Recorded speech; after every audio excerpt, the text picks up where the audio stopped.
बड़ों को बहुत बहुत प्रणाम और छोटों को स्नेह जिन्होंने हमें पसंद किया है। और मैं सहे दिल से आप लोगों का धन्यवाद करती हूँ। और आज आप हम लोग के साथ बने रहिए लाइव टेलीकास्ट में, जिसमें हम लोग गया के महत्व के बारे में जानेंगे। तो अब आप थोड़ा और बताएं विस्तार से। तो दोस्तों, सबसे पहले ये बताना आपको ज़रूरी है कि ये जो बातें हैं, ये जो आध्यात्मिक यात्रा है हम लोगों ने जो शुरू की है, अगर आप मेरे वीडियोस को देखेंगे तो मैं गीता के उपदेशों को, गीता में भगवान श्री कृष्ण ने जो उपदेश दिए हैं, उन उपदेशों का हिंदी अनुवाद, और ख़ास तौर से आज के दौर में हम साधारण जैसे साधारण तरीके से चीज़ों को समझते हैं, ऐसे चीज़ों को समझ पाएं, तो बहुत ही पारिवारिक और सामाजिक दृष्टिकोण से भगवान श्री कृष्ण की बातों को मैं आपके सामने लेकर आता हूँ। मैंने अभी तक कुछ 100 से ज़्यादा वीडियोस अपलोड किए हैं। अगर आप उन वीडियोस को जाकर देखते हैं, सुनते हैं, तो मैं गारंटी दे सकता हूँ कि आपको आपके सोचने के ढंग में, आपके विचार करने के ढंग में काफ़ी परिवर्तन आएगा। दोस्तों, हम अज्ञानता से लदे हुए हैं बाय डिफॉल्ट।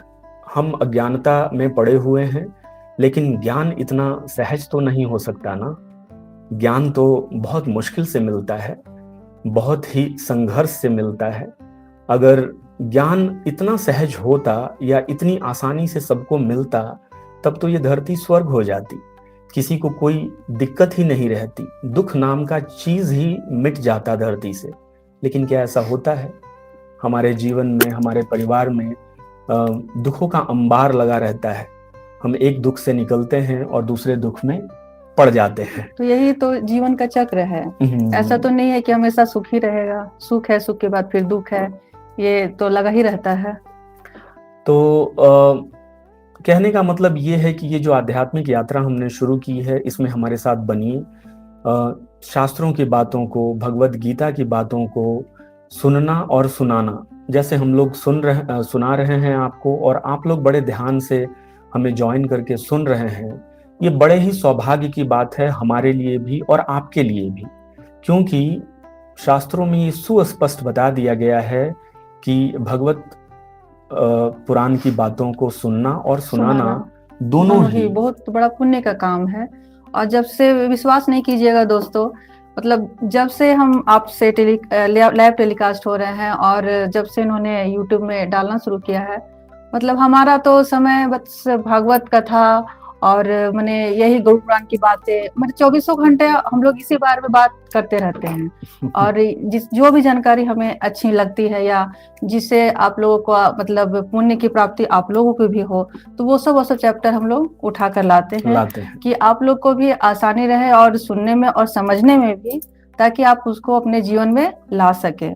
और अब आप कंटिन्यू करें। दोस्तों, ये आप लोगों को बताना बहुत जरूरी है हर वीडियो में कि मनुष्य का जीवन, हमारा जो जीवन है ना, ये लाखों करोड़ों सालों की जो हमारी आत्मा की यात्रा है, ये आत्मा की यात्रा अलग अलग योनियों में, मतलब पशु की योनि, पक्षियों की योनियां, पेड़ पौधों की योनियां, करोड़ों वर्षों की यात्रा करने के बाद ना ये हमें मानव शरीर में है। और मानव शरीर में एक सबसे बड़ी खास बात यही है कि इसी योनि में हमें बुद्धि मिलती है, एक किताब मिलती है, एक पुराण मिलता है, जिसमें ये पता चलता है, बताया जाता है कि मनुष्य योनि का मकसद क्या है, उद्देश्य क्या है। तो मैं आपको बता दूं बिल्कुल साफ शब्दों में कि मनुष्य योनि मतलब हम जिस योनि में हैं अभी, इस योनि का सिर्फ और सिर्फ एक ही उद्देश्य है, और वो है मोक्ष को प्राप्त कर लेना, मुक्ति को प्राप्त कर लेना, या फिर यूं कहें परमात्मा को प्राप्त कर लेना। क्योंकि एक बार जब परमात्मा की प्राप्ति हो जाती है, मोक्ष की प्राप्ति हो जाती है, तो फिर कुछ और प्राप्त करना ही नहीं पड़ता, हर चीज अपने आप प्राप्त हो जाती है। जैसे आप अपने कुएं से या अपने समरसेबल से पानी निकाल कर पानी पीते हैं, लेकिन अगर आप किसी झील के पास चले जाएं जहां पानी ही पानी है, तो क्या आपको उस कुएं की या समरसेबल, अपने बोरिंग की जरूरत पड़ेगी? ऐसी कोई जरूरत नहीं पड़ेगी ना। ठीक इसी तरह से अगर आप भगवान की प्राप्ति कर लेते हैं, तो आपको और कोई भी चीज हासिल नहीं करना पड़ता। कोई भी चीज प्राप्त नहीं करनी पड़ती। तो आप अपने जीवन के लक्ष्य को पहचाने दोस्तों, और उस जीवन के लक्ष्य को पहचान कर उस दिशा में आप आगे बढ़ें। परमात्मा की प्राप्ति कैसे होगी, मोक्ष को कैसे प्राप्त किया जा सकता है, ये सवाल फिर अब आगे का सवाल है। लेकिन आप सबसे पहले यही तो जाने ना कि मोक्ष हमें चाहिए क्यों। बहुत लोग तो मोक्ष के बारे में ना जानते हैं ना कभी सुना है। तो पहले ये जानिए तो कि मोक्ष है क्या, फिर उसको प्राप्त कैसे करना है, ये बात भी इस पुराण में लिखी हुई है। आप चाहें तो हमारे वीडियो के माध्यम से सुन सकते हैं, या फिर अपने घर पे गरुड़ पुराण की एक किताब गीता प्रकाशन की मंगाकर पढ़कर अपने जीवन का सही उद्देश्य जान सकते हैं। तो आइए इन्हीं शब्दों के साथ आज का जो मुख्य विषय है गया का महत्व, इसके बारे में जानते हैं। तो अर्चना आप बताइएगा, हम लोग पिछली बार गया गए थे, बच्चों के साथ गए थे, और फिर दोबारा जब हम लोगों ने गरुड़ पुराण में पढ़ा, पहली बार जब हम लोग गए थे तो बस ऐसे ही घूमने फिरने और पूजा करने और यही उद्देश्य था। लेकिन जब हम वहां से पूजा करके आए और उस चैप्टर को हमने गरुड़ पुराण में पाया कि ये तो बड़ा ही महत्वपूर्ण स्थान है, और चूंकि हम लोग रांची में रहते हैं तो गया ज्यादा दूर भी नहीं है, 5 घंटे 6 घंटे का रास्ता है। लेकिन हम जब वहां गए तो हमने पाया कि 5 घंटे 6 घंटे की तो बात ही छोड़िए, लोग विदेशों से आते हैं, इतना महत्व है गया का, और उस महत्व को हमें जानना बहुत जरूरी है। तो अर्चना आप कुछ बताइए, जो हम लोग पिछली बार गए थे तो कैसा अनुभव था हम लोगों का, क्या क्या चीजें आपको अच्छी लगी, क्या क्या चीज आपने नोटिस करी, जरा हमारे दर्शकों को बताइए। गया तो हम लोग 2 बार गए हुए हैं। बिल्कुल। हाँ, 2 बार गए हैं, और हमें तो बहुत ही अच्छा लगा गया जाकर, क्योंकि मुझे कहीं भी पूजा स्थल या तीर्थ स्थल में जाना बहुत ही अच्छा लगता है।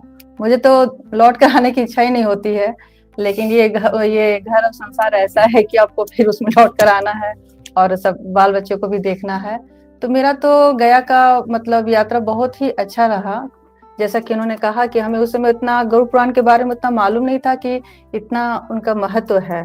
लेकिन ये गया में हम लोग जब गए तो मतलब गया का जो विष्णु भगवान का मतलब हमको लगता है भारत में पहली ऐसी जगह है जहाँ पे उनका चतुर्भुज रूप में अवतरित हुआ है, और जिसे हम लोग गदाधर नाम से उनकी व्याख्या की गई है गरुड़ में, जो कि बहुत ही मतलब महत्वपूर्ण जगह है। गया तो मतलब बहुत ही अच्छा तीर्थ स्थान है, और ये पिंडों का भी वहाँ पे ये किया जाता है, तो पिंडदान के वगैरह किया जाता है। विदेशों से भी लोग वहाँ आते हैं।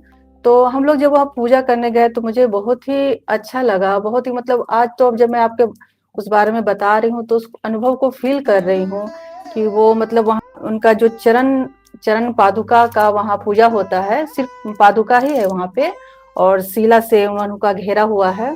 वहाँ का मुझे बहुत ही अच्छा लगा।